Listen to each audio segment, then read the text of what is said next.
Hi, it's Brad from bradthepainter.com, and I'm getting ready to do a floor, just a regular non-epoxy acrylic paint floor, and we're going to put some texturing in the floor. I don't like to buy the stuff they sell online, although it's certainly a lot easier as you'll see. But what I have here today are two types of sand. In my left hand is just some garden sand. It comes in a big plastic bag. You spread in your garden. And on my right is some beach sand, which I collected last time I was at the beach. Every time I can get to the beach, I bring some home. And this has not been washed. It smells a little bit like a fish and dead whatever, sea lions. And so not your best choice, but certainly plentiful and free. And so I thought what I would do, what I'm going to do is show you, of course, in the beach sand. I don't think you can see it. Of course, maybe you'll see it at the end, and in the garden sand.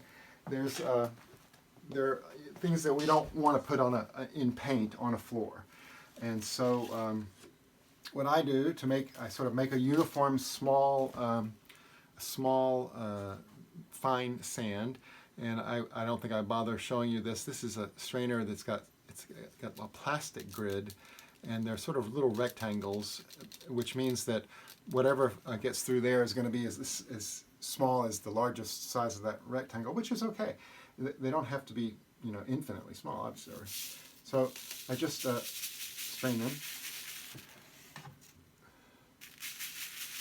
and I kind of found that if you kind of flip it up in the air, it goes a little faster. And I get to the bottom here, and I'll show you what we have at the bottom. And the reason I do this, and obviously the reason paint companies that sell sand for floors do this, is so you don't have high spots in your floor. These little particles collected that you will kick off eventually, or someone will drag a garbage can across the floor and it will pull the paint off. So let's see if we can see that.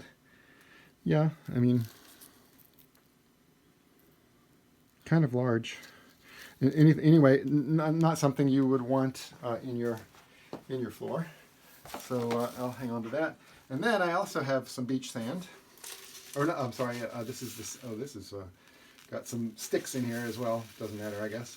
This is sand not from the beach, from the garden store.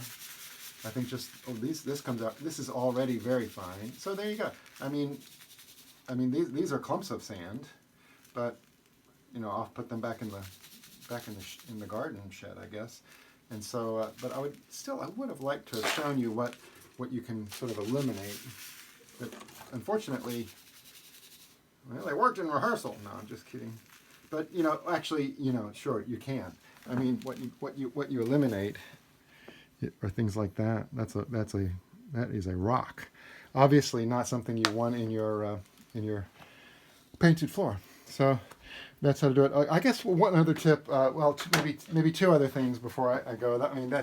If that's all you're tuning in for, I'll see you later. But if you'd like to know how to best get this on the floor, the answer is not you could sort of just pick it up and, well, the first thing people want to do is they want to put it in their bucket and sort of stir it in their bucket. And then, for instance, like I have this thing, you come along, you go in, you dip your bucket. Yeah, you have some sand on there, but it was just at the top of whatever your tray or your pan. You picked up some of it, and it's not going to pick up evenly, and it's going to mostly collect at the bottom. So that's not the way we do it. What we do is the professional word is broadcast it onto the floor. You roll out a section of your floor that you can reach without stepping on it. You toss the sand, evenly, and an even better way is if you have one of these things called seed spreaders, and obviously much more uniform and much faster. Then you roll again. You sort of what we would call that back rolling. That is the way to do it. Doing it the other way, putting the sand in the paint, you're not going to get the paint. You're not going to get the sand uniform, and you're not going to have.